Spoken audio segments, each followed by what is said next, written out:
Hey, welcome to Grey Sheep and Hedge Wizards, my Song of Ice and Fire show, where I talk about a Song of Ice and Fire, with me, Apples and Dragons. If you haven't read all of those books, go away. In this show, I spoil everything. Today I wanted to talk about the chapter, The Clash of Kings Davos 1. Because I just read it again today, and I really liked it. And I just kind of wanted to talk about it, and blabber, and just sort of see what comes out of it. So I guess I'll start by summarizing the chapter in my own words here. This is the first Davos chapter in the whole series. And it's kind of the first introduction chapter to the Stannis cast of characters. The Maester Crescent prologue of this book might technically be the introduction to the Stannis cast of characters, meaning the cast of characters that surround Stannis, King Stannis, as he would call himself. And because the prologue has his daughters, Shireen, Princess Shireen, Baratheon, Maester Crescent, who's his Maester at Dragonstone, and Patchface the Fool. And I think Maester Pylos is in that chapter a little bit.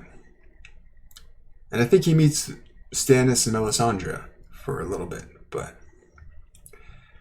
Davos 1 feels like the real introduction to the Stannis cast. Well, because it's a pretty long chapter, and there are four conversations in it, which is kind of a lot for a chapter. So we get to see a lot more of what's going on around Stannis and who the people are, who the players are, what they're doing, their interests are, and all that. And this chapter starts out on the beach of Dragonstone, where they're burning the 7 idols of the Faith of the Seven. The warrior, the smith, the maiden, mother, crone, stranger, and the father. I can't believe I forgot the father. And they're actually reenacting the Lightbringer myth, the Azor Ahai Lightbringer myth, where they've got a sword plunged into the mother, and Stannis is going and pulling the sword out of it. It's on fire, and Melisandre's chanting her she's shouting her prophetic things while he's doing it, and sort of making a show of it, like this is the fulfillment of the prophecy. So, and everyone's there to see. A lot of Stannis' lords, and they're gathered outside the gate of the castle. And there's a lot of really sad, foreboding, and ominous language in the description of this ritualistic burning and prophecy performance here. For example, it says, "Heat rose shimmering through the chill air. Behind, the gargoyles and stone dragons on the castle walls seemed blurred, as if Davos were seeing them through a veil of tears, or as if the beasts were trembling, stirring." So it's almost like Davos is getting teary-eyed, watching his gods burn in the fire. And he's not really, but he is sad about it, and he thinks it's a bad sign. And the part about the beasts were trembling, stirring, I think that alludes to a connection between burning your gods and giving life to monsters, basically. To beasts and gargoyles and dragons and all that. Or it could be the 7 gods specifically, as in maybe those are the good gods, and when you burn them, or you turn against them and betray them, you breathe life into the monsters of the world. Davos' sons don't like it either. An ill thing, Allard declared. Davos tried to hush him up. You don't want to go against what the king wants. It's a good way to get thrown in prison, as we see later. And then they start acting out this Azor Ahai prophecy, which we haven't actually heard yet. We do hear it in this chapter. It's just a little later from Salladhor San, after the ritual or whatever. Ceremony, let's call it. The Azor Ahai Lightbringer reenactment has a whole bunch of things about it that give the impression that this is fake. This is not really how the prophecy is going to resolve, and this is not really meant to be the in-story or metatextual resolution to the prophecy. For example, they put a big fire-retardant glove on Stannis' hand so that he can reach into the fire and hold the fiery sword for all to see. And it's the sort of thing that I feel like the real Azor Ahai, holding the real Lightbringer, he wouldn't need a glove. The sword probably just wouldn't burn him for some magical reason, if it were the real deal. But as a reader, I would think that's probably how it should work. And even as a character in the story, who genuinely believes this prophecy, I would think that's probably how it's supposed to work. After the ritual is done, Stannis doesn't even take the sword with him. He sticks it in the sand and walks off. And someone notices that the sword is, it's burnt. It's all blackened and ugly, even though it was really cool looking with the green flames on it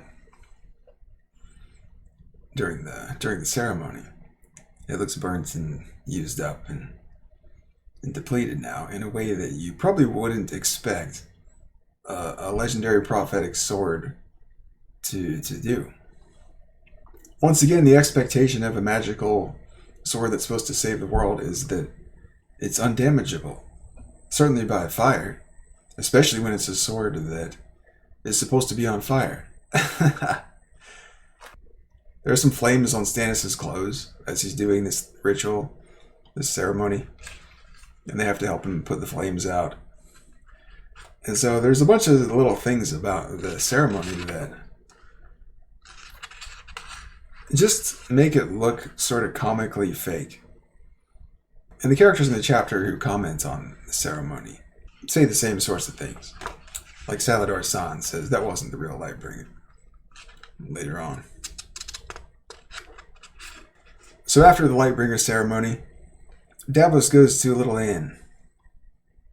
And he finds Salladhor San sitting there. And Salladhor invites him over. And Salladhor is eating grapes. He offers Davos some grapes, but Davos doesn't want any. And I'm not sure what the grapes are about. Like, why grapes? Or why is he eating anything? Why not just have him sitting there? And why are the grapes so present in the scene? Now, I'm not sure about it yet, but I think it's probably some kind of trope about the complacency of the elite. Where he's rich and comfortable, sitting around eating rare fruits like grapes. Being so rich, he's got a top-down view of society, and he looks at it as a philosopher might, in a way that's detached from the day-to-day problems of the actual people that live in the society. Like, he sees himself as better than the commoners, and he's out of touch with them a bit. And then Salladhor tells him the story of Lightbringer. And I'm going to talk a lot about that. And then Davos gets news that Stannis wants to see him. Then he goes to visit Stannis. And on the way, he runs into Axell Florent. And Axell says some kind of interesting things. He says, "It seemed to me as I watched the fire this morning that I was looking at a dozen beautiful dancers, maidens garbed in yellow silk, spinning and swirling before a great king. I think it was a true vision, sir. A glimpse of the glory that awaits his grace after we take King's Landing and the throne that is his by rights." I don't know what to think of that. I forgot that vision existed. And it's a little weird that Axell Florent is having it, because he's such a tertiary character that it's like, am I supposed to care about this or not? Is he important enough to have true visions that I should care about? And I think the answer is probably yes. Otherwise, I don't see the author wasting his time or my time writing this prophecy at all, this vision at all, about a dozen beautiful dancers, maidens garbed in yellow silk, spinning and swirling before a great king. Now, I'm pretty familiar with this story, and I cannot tell you where that might be happening already. So my first instinct is to suppose that it hasn't happened yet.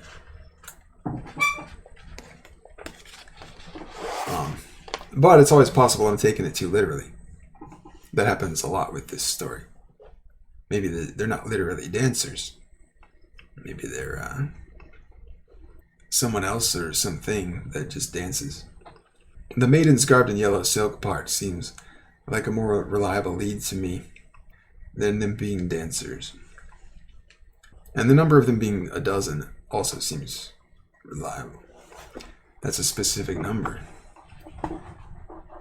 More so, that's a specific number disguised in terminology that sounds non-specific. A dozen is an offhanded sort of way to refer to the number 12, and it doesn't always equal 12. They have things called baker's dozen, where I think it's 13, and they just throw an extra one in to make sure that the customers don't get shorted. Davos doesn't give a shit about his vision. He said, "I saw only fire, but the smoke was making my eyes water." He's saying, "I didn't see anything.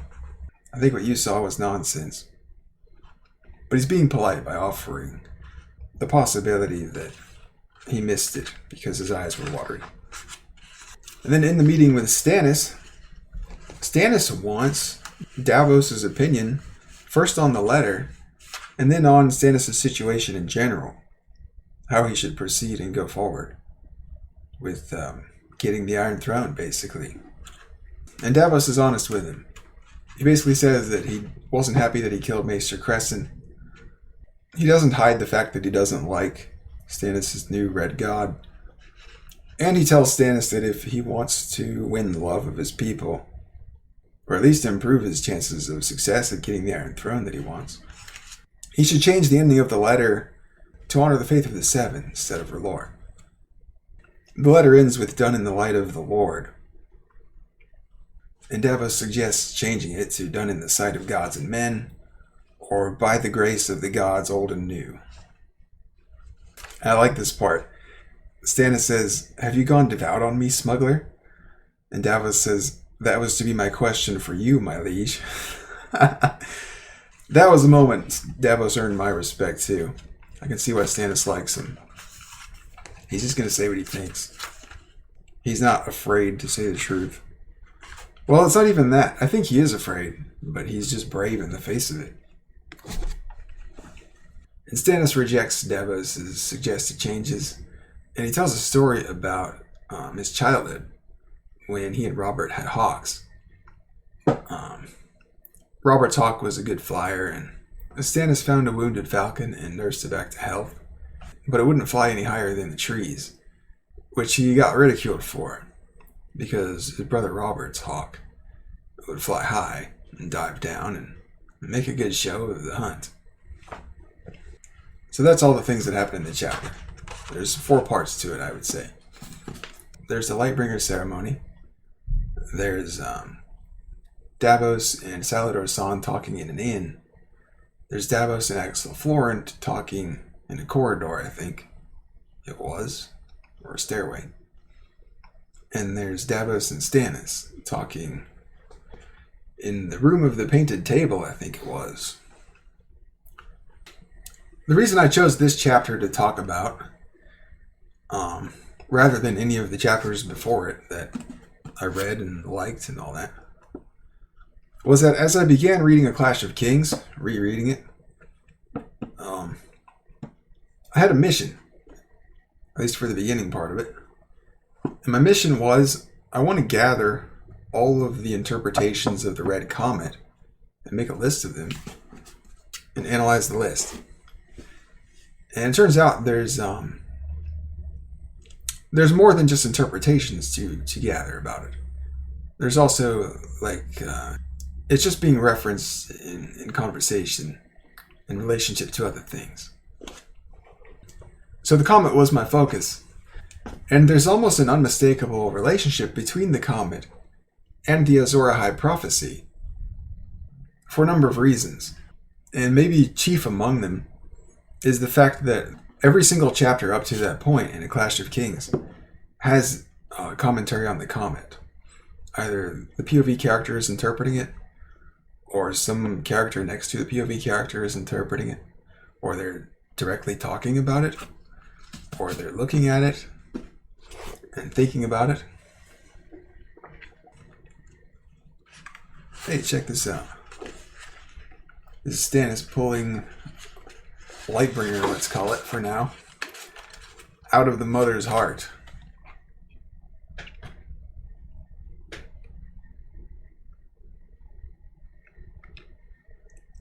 You got the father down below.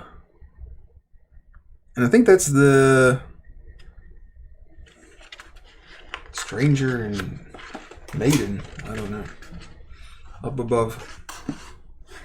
I lost my bookmarks. And so some of the interpretations of the Comet provided by the story and the characters is that it's a sword. And so that's another thing that suggests a relationship between the Comet and the Azor Ahai Lightbringer prophecy, because Lightbringer is a sword. And then there are commonalities between them, like the Comet is on fire, and so is the Lightbringer's sword in the myth. It's a flaming sword. All comets are on fire, but not all swords are on fire. So the similarity is noteworthy enough. Well, I don't know if all comets are on fire. Yeah, they have to be. If they're going through the atmosphere, it's going to burn them up. I thought it was kind of interesting that the wood that the 7 idols are made out of was supposedly, according to somebody, originally the masts of the ships that the first Targaryens sailed from Valyria to Dragonstone. Here it is. The burning gods cast a pretty light, wreathed in their robes of shifting flame, red and orange and yellow. Sept and Bar had once told Davos how they'd been carved from the masts of the ships that had carried the first Targaryens from Valyria. Over the centuries, they had been painted and repainted, gilded, silvered, jeweled. Their beauty will make them more pleasing to R'hllor, Melisandre said, when she told Stannis to pull them down and drag them out the castle gates. I'm not sure what to think about that. Yeah, there's a lot of ways I could think about it. If you were a follower of the Faith of the Seven on Dragonstone, and you wanted to make 7 big idols for your sept, and carve them in the shape of the 7, the first practical problem, well, one of the first ones, is that you need pieces of wood big enough to do it. Especially on Dragonstone, it's not going to be easy to find trees that big. But maybe you could get them imported somewhere. Which is kind of what happened. The masts of the ships of the Targaryens from Valyria must have originally been trees. And so maybe the people on Dragonstone said, we'll just use these. Or maybe the Targaryens themselves said, hey, why don't you use these? We don't need these ships anymore. We don't plan to go back. And so there's a variety of ways that this could have came to be, this situation of the 7 being carved out of the masts of the ships of the first Targaryens from Valyria. So I don't want to make any assumptions about it, because it would be easy to assume an antagonistic relationship between the 7 and their followers, and the Targaryens and Valyrians and their gods. And that's one category of possibilities, but it's not the only one. And the idols, as they're in the fire and they're burning, they're in specific positions that are described. And I think those positions are going to be relevant somehow, probably in relationship to the Azor Ahai prophecy.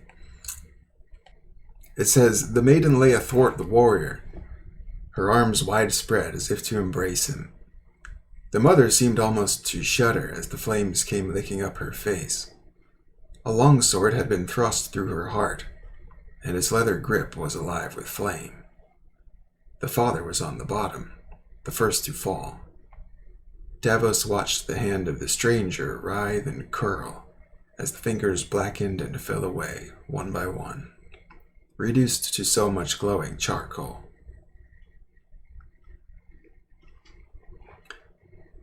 And then as the fire continues, there are more things that happen to the idols. Like, the smith's head falls off. It makes a loud crash into the fire. And it would be easy to just take it at face value. It's like, well, he had to describe them burning somehow. Why not like this? But with fantasy, the whole thing's a construct. Nothing in it actually happened. It was all made up by the author. And so it's always more valid to ask sorts of questions with fantasy. Why did the author make these specific decisions, these creative decisions? What was his reasoning? Because we can be sure that they all are decisions. So anyway, yeah, the maiden is embracing the warrior, basically. Might be like a save me sort of thing. Sort of the damsel in distress looking to the masculine man for rescue or something. The mother's got flames licking up her face, and she seemed almost to shudder. But the mother, she has the sword in her heart, which lines up with the Azor Ahai myth perfectly, because Azor Ahai thrusts the sword through the heart of his wife, Nissa. Now, obviously, somebody put the sword in it. That part's not a coincidence. Not a product of nature. This whole ceremony is meant to reenact the Azor Ahai myth. So they deliberately put the sword into the mother's heart so that Stannis could pull it out of it. As though she's Nissa. The father was on the bottom, the first to fall. Davos watched the hand of the stranger writhe and curl as the fingers blackened and fell away, one by one, reduced to so much glowing charcoal. And that seems like it could relate to Davos specifically, because Davos lost his fingers. Stannis cut them off for being a smuggler. Well, the tips of his fingers on one hand. He knighted him afterwards, so Davos thinks to himself that it was a fair trade.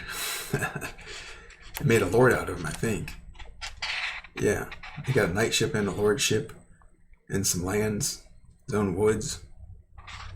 He thinks about his wife in this chapter, Arya. She's there on Cape Wrath, waiting for him to come home with his kids, his little ones. And that's something that surprised me too about this chapter. I didn't know, I forgot Davos had so many damn kids. Most of them are sons. One of them is even named Stannis. I think one of the really little ones that his wife has.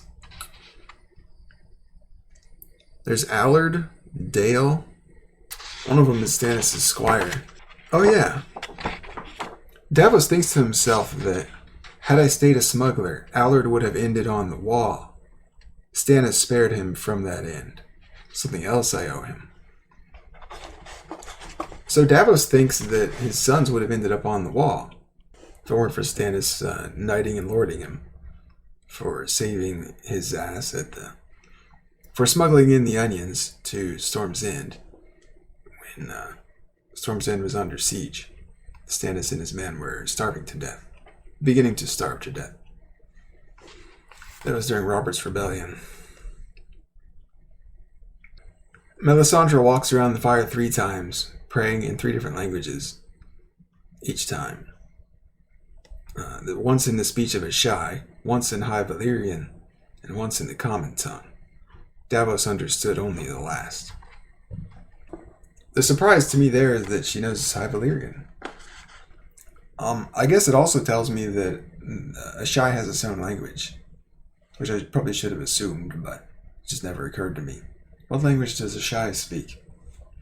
Do the people of Ahai speak? She says, R'hllor, come to us in our darkness. Lord of light, we offer you these false gods, these 7 who are one, and him the enemy. Take them and cast your light upon us, for the night is dark and full of terrors. So with R'hlorism, there's no tolerance for other religions, which is different from the faith of the 7, where they have practitioners of other religions in their society, and that's fine. They're not popular among the people of this society, but they're allowed to be there and do their thing, insofar as they're not hurting anyone. There's Thoros of Myr, he's a red priest, and now Melisandre. Although, unlike Thoros of Myr, Melisandre is actually burning people alive, and would probably get in big trouble for that if she were caught not under the protection of Stannis. But later on, Thoros does some R'hllor magic too. He revives Beric Dondarrion, I think it was like 7 times or something. Brings him back to life. And then Beric, using his life, gives his life to Catelyn to revive her into this like undead Lady Stoneheart.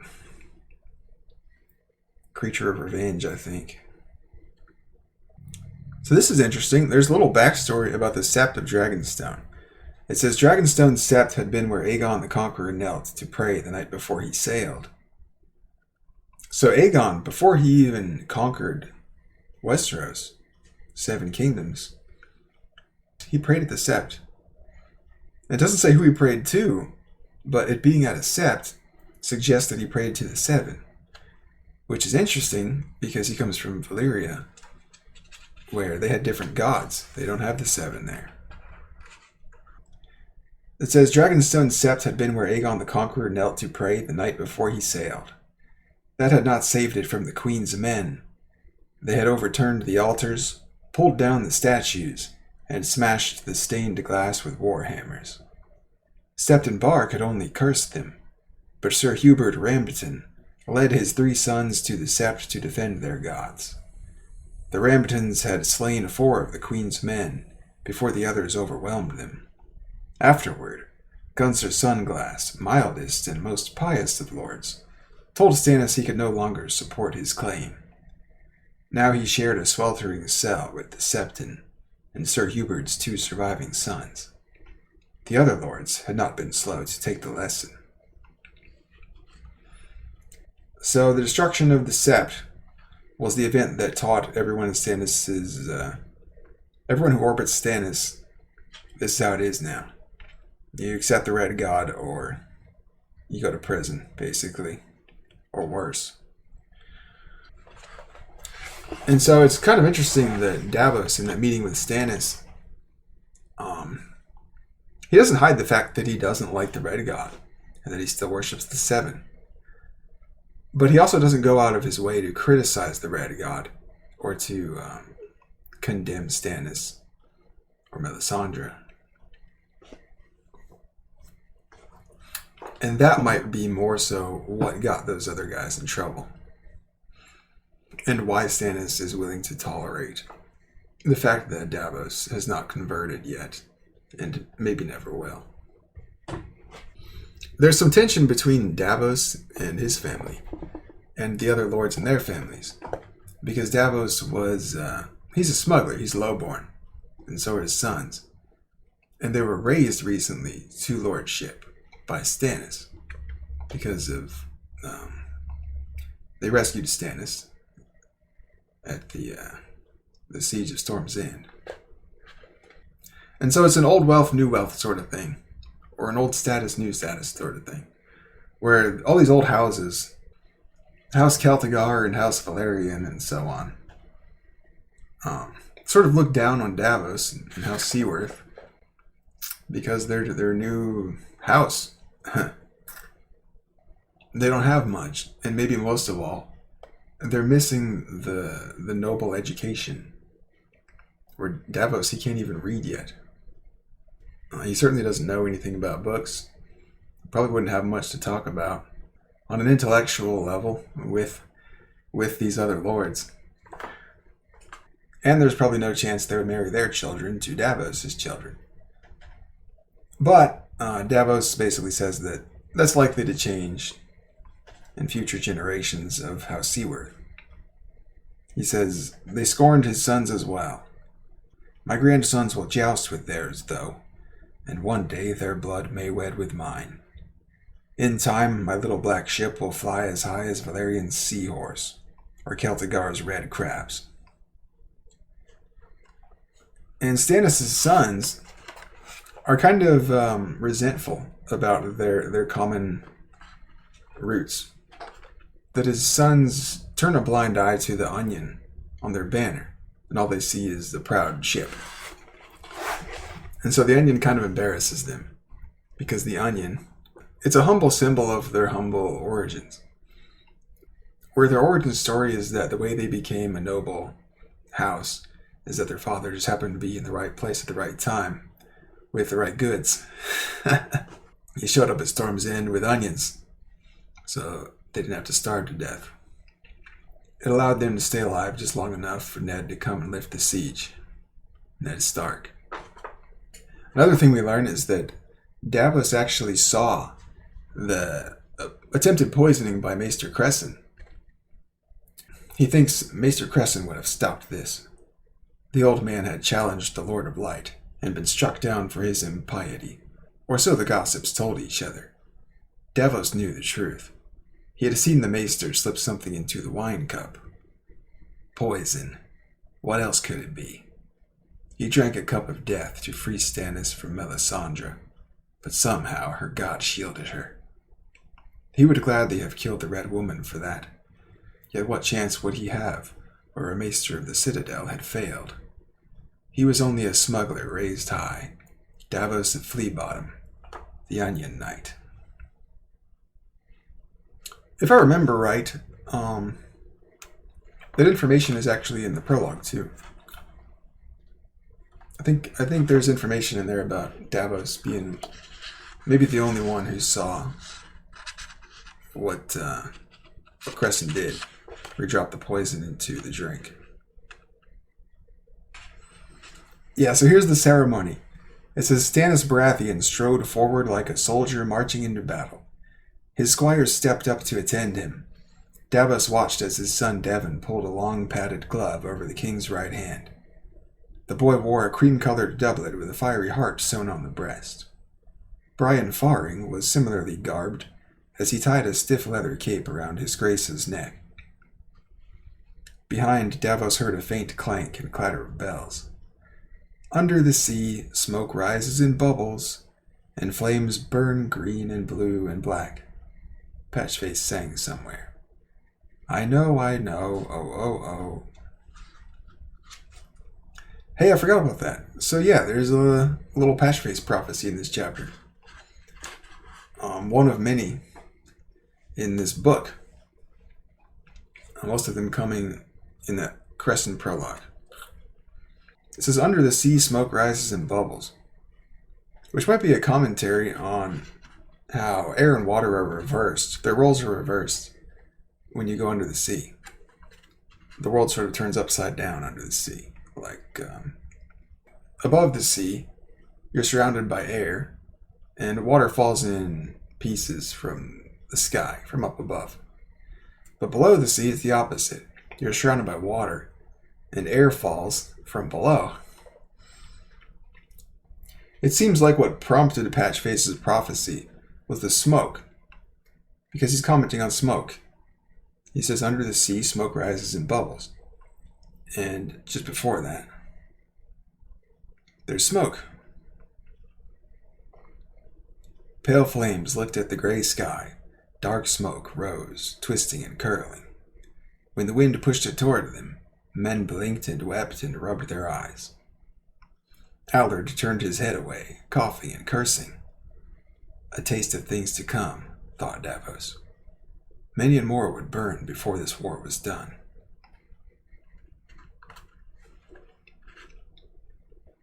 Here's Stannis. He went straight to the mother, grasped the sword with his gloved hand, and wrenched it free of the burning wood with a single hard jerk. Then he was retreating, the sword held high, jade-green flames swirling around cherry-red steel. Guards rushed to beat out the cinders that clung to the king's clothing. "A sword of fire!" shouted Queen Selyse. So his clothing catches on fire. He's running away from the conflagration because it's too damn hot. So it's mildly funny. And it sort of goes along with the idea that this performance is not the real fulfillment of the prophecy. Later on it says, thrusting the ground, Lightbringer still glowed ruddy hot, but the flames that clung to the sword were dwindling and dying. So it's another thing that you wouldn't expect to happen to the real Lightbringer. A real mythical sword of fire would have permanent flames, not ones that just die out like normal flames do. The king runs out of patience with the ceremony, and he takes Queen Selyse by the elbow and escorts her back to Dragonstone. And he leaves Lightbringer where it stood. He doesn't even take the damn mythical sword with him. It's like he knows this whole thing's a performance, which he obviously does, and he doesn't even believe it. He's just doing it because Melisandre wants him to, and he believes that Melisandre has real power. The Red Woman remained a moment to watch as Devon knelt with Brian Faring and rolled up the burnt and blackened sword in the king's leather cloak. The red sword of heroes looks a proper mess, thought Davos. A few of the lords lingered to speak in quiet voices upwind of the fire. They fell silent when they saw Davos looking at them. Should Stannis fall, they will pull me down in an instant. So he's an outsider in every way. What's also interesting about this whole, the Stannis entourage, is that there's a divide at court between the king's men and the queen's men. Davos thinks to himself, neither was he counted one of the queen's men, that group of ambitious knights and minor lordlings, who had given themselves to this Lord of Light, and so won the favor and patronage of Queen, remember? Selyse. Now, it might seem obvious that there would be a divide between Stannis and Selyse, because he's basically cheating on her with Melisandre, or at least it would appear that way to everybody looking at the situation. Like, oh, he's got this tall, beautiful woman beside him, more often than his wife, and he's taking her counsel all the time in every way. And he adopted her new god. And his wife, by comparison, is pretty ugly. She's got like a mustache and giant ears and whatnot. But also kind of strangely is that Selyse is basically Melisandre's number one follower. Of all the people who are drinking the Lord of Light Kool-Aid, nobody's drinking more of it than Selyse, it seems like. Allard kicked out a stone. The others take our onion, and that flaming heart. Yeah, so there's one of the sons expressing his sort of resentment about the onion and what it represents and all that. They're commoner roots that makes them outsiders in this environment of lords and ladies and noble houses, ancient noble houses. Here it is. They were lowborn, even as I was, but they do not like to recall that. When they look at our banner, all they see is a tall black ship flying on the wind. They close their eyes to the onion. As Davos thinking about his sons. There's a paragraph about a bunch of ships. We get a bunch of ships and their ship names. You see ships throughout the series, and so it's probably good to keep track of their names and who their allegiance is to and who they're owned by and all that. There's Stag of the Sea, Swordfish, Red Claw, Fury. And then Davos goes to the inn, and he meets Salladhor's son there. Sits with him, talks with him. And Salladhor is basically tired of sitting around doing nothing. He wants to attack King's Landing right away. But Davos knows that if they do that, they'll lose for sure. Because they're outnumbered. They just don't have the numbers to do it.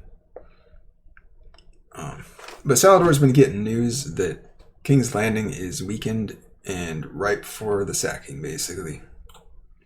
He compares them to the ripe grapes. Could be no more ripe than these grapes, or something like that. Salladhor is also flamboyant. He dresses flamboyantly, and Stannis doesn't like him because of it. And Salladhor doesn't like Stannis because Stannis doesn't like him because of it. The Lyseni was a sleek, smiling man, whose flamboyance was a byword on both sides of the narrow sea. Today he wore a flashing cloth of silver, with jagged sleeves so long the ends of them pooled on the floor. His buttons were carved jade monkeys, and atop his wispy white curls perched a jaunty green cap, decorated with a fan of peacock feathers.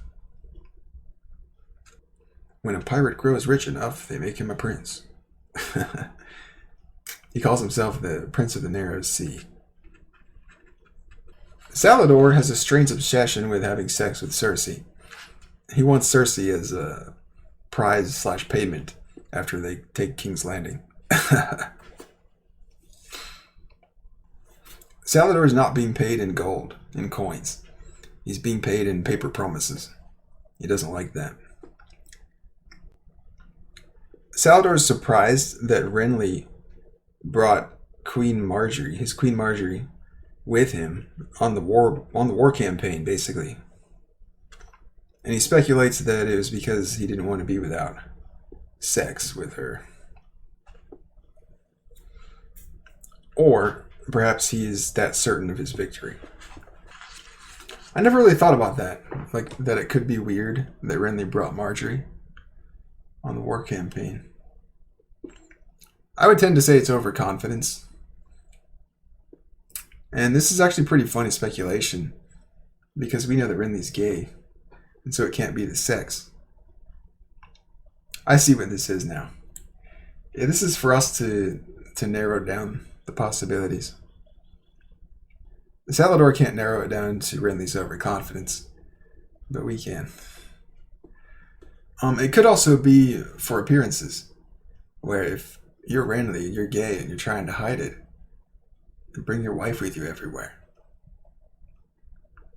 That's a good way to hide it. Salladhor says, though his grace frowns so whenever he does see me, that I tremble to come before him. Do you think he would like me better if I wore a hair shirt and never smiled? Well, I will not do it. I am an honest man. He must suffer me in silk and samite, or else I shall take my ships where I am better loved. That sword was not Lightbringer, my friend. The sudden shift in subject left Davos uneasy. Sword? A sword plucked from fire, yes. Men tell me things. It is my pleasant smile. How shall a burned sword serve Stannis? A burning sword, corrected Davos. Burned, said Salladhor's son. And be glad of that, my friend. Do you know the tale of the forging of the Lightbringer? I shall tell it to you. Alright, here we are. I'm going to read this whole thing, and then talk about it a lot. Probably. So here we go. It was a time when darkness lay heavy on the world. To oppose it, the hero must have a hero's blade. Oh, like none that had ever been. And so for 30 days and 30 nights, Azor Ahai labored sleepless in the temple, forging a blade in the sacred fires. Heat and hammer and fold, heat and hammer and fold. Oh yes, until the sword was done. Yet when he plunged it into water to temper the steel, it burst asunder. Being a hero, it was not for him to shrug and go in search of excellent grapes such as these. So again he began. The second time it took him 50 days and 50 nights. And this sword seemed even finer than the first. Azor Ahai captured a lion, to temper the blade by plunging it through the beast's red heart. But once more the steel shattered and split. Great was his woe, and great was his sorrow then, for he knew what he must do.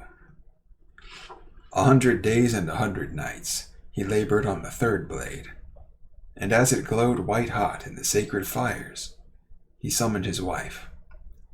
Nissa, Nissa, he said to her, for that was her name, bare your breast, and know that I love you best of all that is in this world.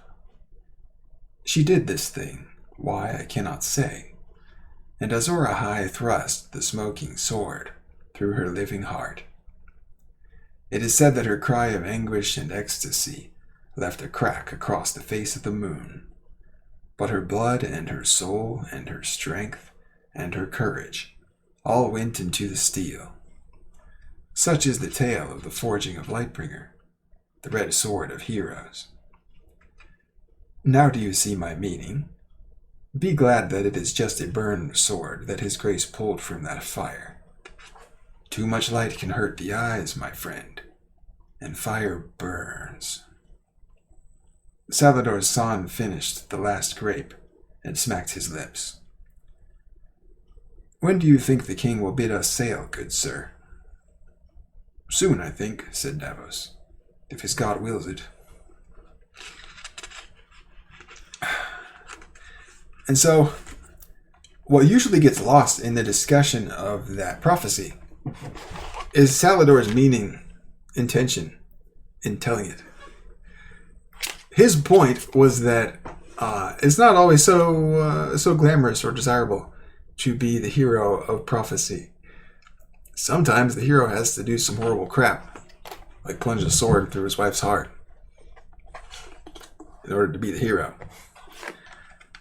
And so what Salladhor's son might be pointing out with this story is that if this were the real Lightbringer, and therefore Stannis were the real Azor Ahai, that would be bad news for Selyse, because it means Stannis would have to drive the sword through Selyse's heart. And it's kind of obvious that there's not much love lost between Stannis and Selyse, and so Stannis might actually be willing to do something like that for power, because apparently he's willing to betray his original gods for power, which is something we get at the end of this chapter. When he tells the hawk story, he betrayed his hawk. Like, he rescued the hawk from death and nursed it back to health and made it a good flyer again. But he can't be proud of it. He named her Proudwing. And the irony is that he can't be proud of it, because he's getting ridiculed because his hawk doesn't fly as high. It flies through the trees and stuff.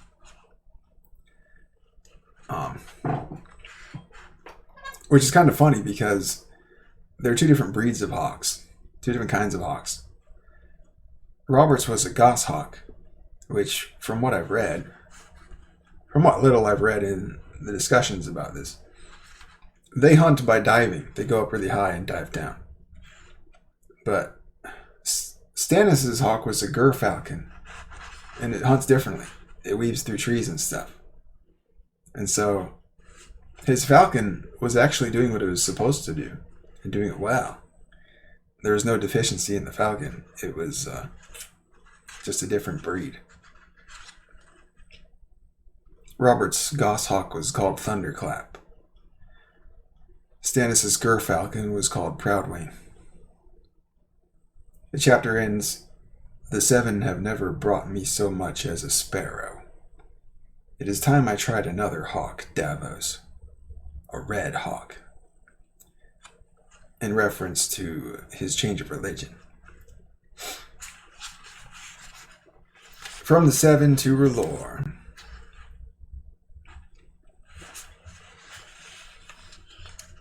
So from a young age, Stannis sort of betrayed his ideal. And here he's just continuing it in his old age, or his middle age, with his gods. And so even though Stannis is this sort of gruff, hardline, hard-ass sort of guy, his backstory shows me that deep down, he's got a good heart. He's the type of kid who would take an injured falcon and nurse it back to hell, where other boys wouldn't. They would just leave it to die and get a different falcon, or maybe even kill it and put it out of its misery, like we see Theon trying to do to the direwolves pups in the beginning of the story. So anyway, back to the prophecy. Azor Ahai is widely considered the biggest prophecy in the books. Not specifically in terms of word count or anything like that, but in its scale, I guess. Like, this is the prophecy of the guy who saves the world. Seems like every fantasy series has one of those. And this is the Song of Ice and Fire's version of it. And so the big question about it is, who is it going to be? Which character? Who's the real hero of this story? And is he really even a hero? Because he has to do something pretty horrible in order to fulfill the heroic myth. The prophecy is a story about a guy trying to save the world by forging a sword that can save the world. And so he needs a thing that can save the world. And it's a sword, and it's a weapon. But I don't know if it matters so much that it is a weapon or a sword, specifically. I think what it probably amounts to is the thing the hero needs in order to save the world. It's his enlightenment, his holy grail. And the name of the sword, Lightbringer, is pretty direct about that. Because light symbolizes the truth, or knowledge, or awareness. And I think Lightbringer being a sword also ties together the idea that, well, swords cut, but so does the truth. But the thing about the truth is that it cuts two ways. And so does a sword. Well, a traditional sword. And I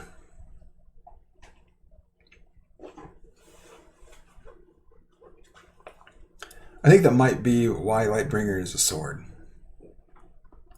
And the idea of truth cutting both ways is sort of a commentary on truth's ability to be unpleasant, to be something you don't want to know, or hard to swallow.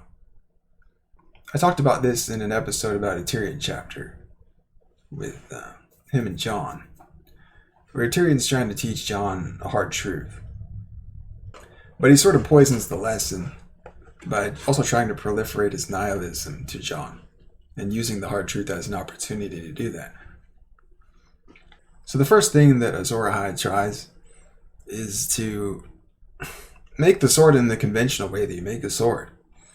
You just do it like a blacksmith. You hammer it and forge it. He forges it in sacred fires, which conventionally the fires don't have to be sacred. But you can see why he would use sacred fire instead of normal fire. He's trying to save the world. So he's probably thinking to himself, well, in order to make a special sword that can save the world, I'm going to need to forge it in a special way. So I'll use special fire. Sacred fire, it says here. And sacred fire is special fire. Heat and hammer and fold. Heat and hammer and fold. Oh yes, until the sword was done. Yet when he plunged it into water to temper the steel, it burst asunder. So he plunges it into water, which is a conventional way of forging a sword. I think it's called quenching. But it bursts. He ruins the sword in trying to make it. So the second time he sets out to make a sword that can save the world, he spends more time on it. He spends 50 days and 50 nights. As compared to the 30 from before. He captures a lion and plunges it through the beast's red heart. But once more the steel shattered and split. So this is his second attempt at making a sword. But it's the first example we get of the relationship between the attempts at making a sword. of the pattern of change that's happening from one attempt to the other. And we only get 2 examples in the myth of it, because there are 3 attempts to make a sword. So what was the progression from the first attempt to the second attempt, would you say? Well, one progression is pretty easy. He spent more time on it. Instead of 30 days and nights, he spent 50 days and nights. Another progression is that he used sacred fires the first time. The second time, he didn't. Or at least it doesn't say that he did. So it should be safe to assume that he didn't.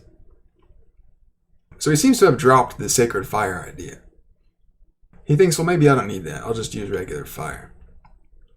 And the third progression is how he tries to temper it. The first time, he tried to temper it in water. And the second time, he tried to temper it in a lion's heart. And that means that he had to capture a lion, which is not an easy thing to do. And he maybe had to put himself at risk of being mauled by the lion, unless he stabbed it through a cage or something, or sedated it somehow. If you were trying to make a legendary sword, and you were going to go temper your sword through a literal lion, you're already in territory so absurd that, well, you may as well go all the way with it. Sedating or caging the lion as you stab it kind of would seem like cheating. And maybe the way that you get a legendary sword is that you don't cheat.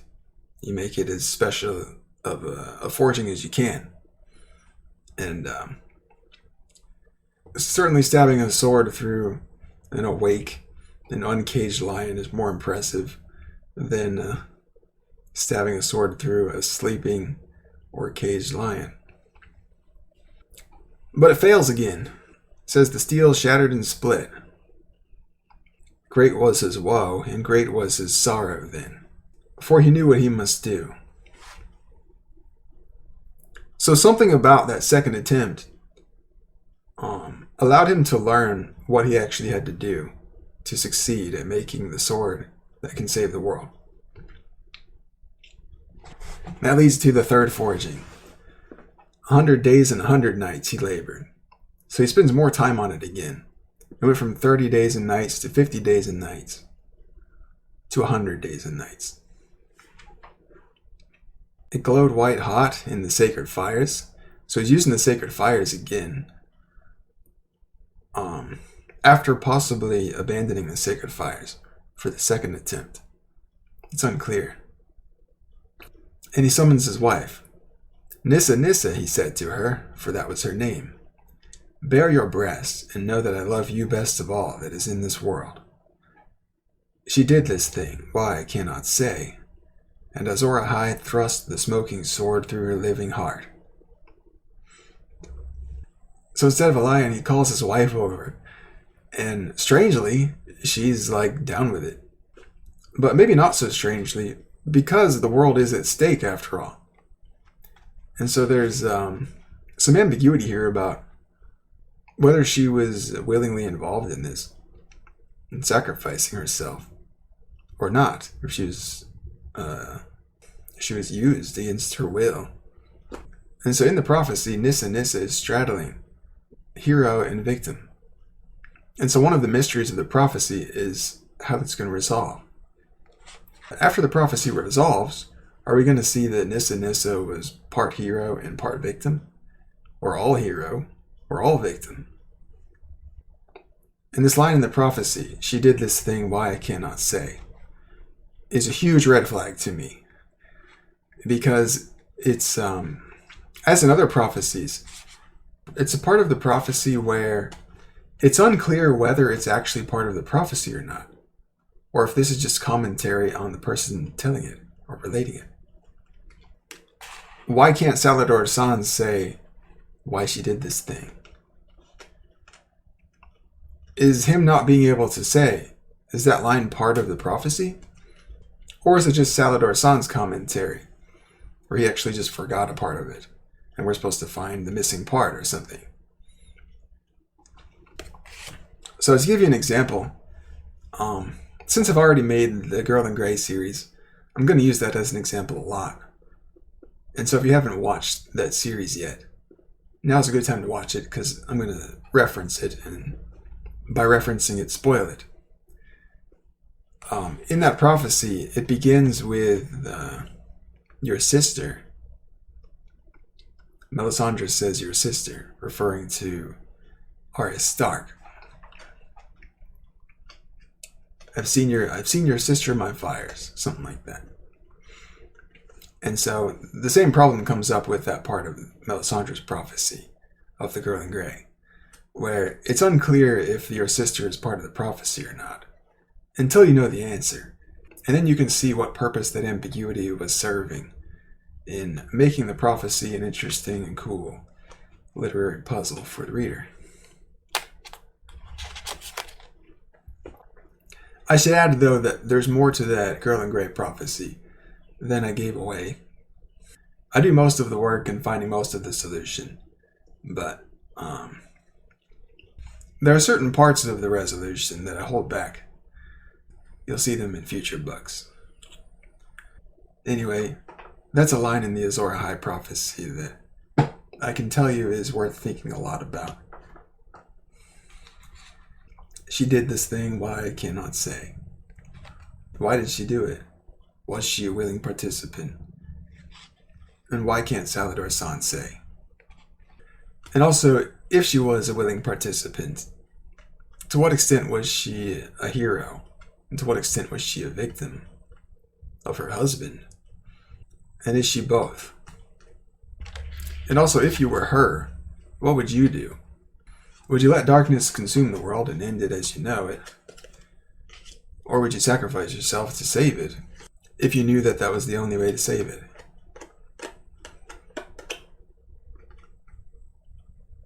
So that's enough about Azor Ahai. I want to talk about Stannis a little bit. And his personality is interesting because he's honest. He's a real honest dude.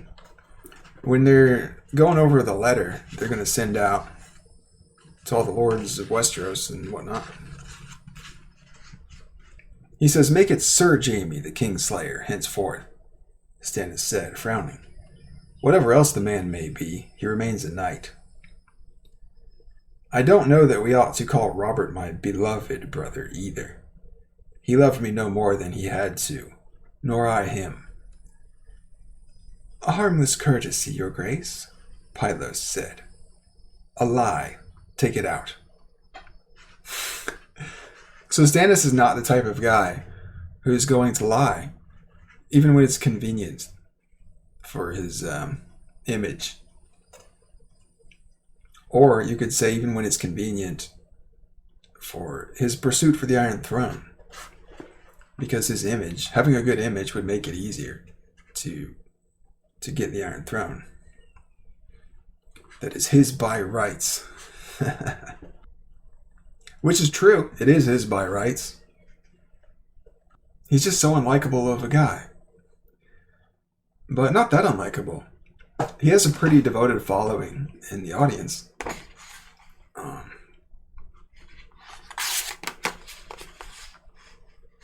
And it's kind of understandable why.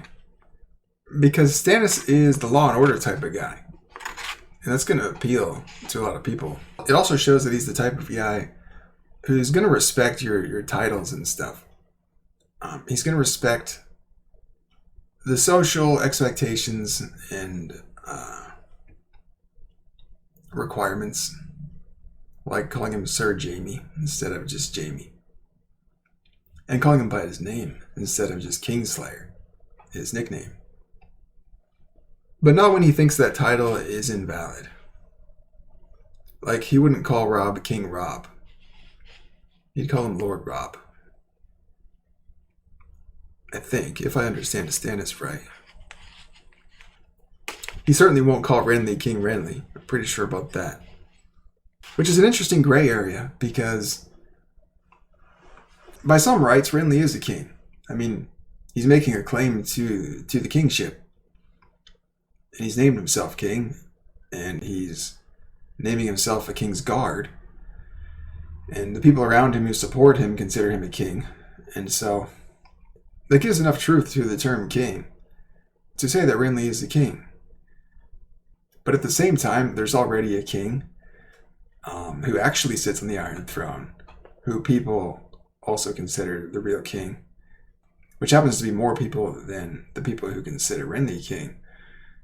And there are all these competing kings and their supporters in the realm, like Robb and Stannis. And then like eventually Balon. And as Salladhor San says in this chapter, so many kings, my tongue grows weary of the word, or something like that. Also in this chapter is that Stannis, he banned prostitution on Dragonstone. It's one of those issues that comes up throughout the story a few times. I think Tyrion changes some policies in King's Landing about prostitution. And it seems like one of those issues where the more extreme the solution, the more wrong it's likely to be. You gotta find a middle. You gotta find a balance. And then Stannis sends Davos on a mission with chests full of letters about Cersei's kids being bastards. And he says, send these to every lord and nail them on the doors of inns if you have to. Capture a septon to make copies if you have to, if you start running out. And Davos points out that most people won't be able to read it. And he won't be able to read it to them because he can't read either. So he needs someone to come with him that can read. And also reading it would be dangerous because it's a dangerous message. Stannis sends him knights who know how to read. And he says something like, I have plenty of knights that would rather read than fight.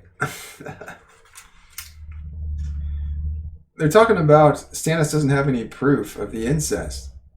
And he says there's proof of his sword at Storm's End, Robert's bastard, the one he fathered on my wedding night in the very bed they'd made up for me and my bride. Delena was a Florent and a maiden when he took her, so Robert acknowledged the babe. Edric Storm, they call him. He is said to be the very image of my brother. If men were to see him, and then look again at Joffrey and Tommen, they could not help but wonder, I would think. That's a very important precedent. Stannis' idea is to use the physical appearance of Robert's bastard baby, to prove the illegitimacy of his supposedly legitimate babies. That's all I should say on that right now. But it'll come up again in the future. Anyway, guys, I think that's enough yammering for one chapter. That's most of what I have to say about that chapter. There's still more in it that I probably could talk about, but that'll do. I've been talking for a while. Anyway, guys, I hope you liked it. I'll see you next time. Valar Morghulis.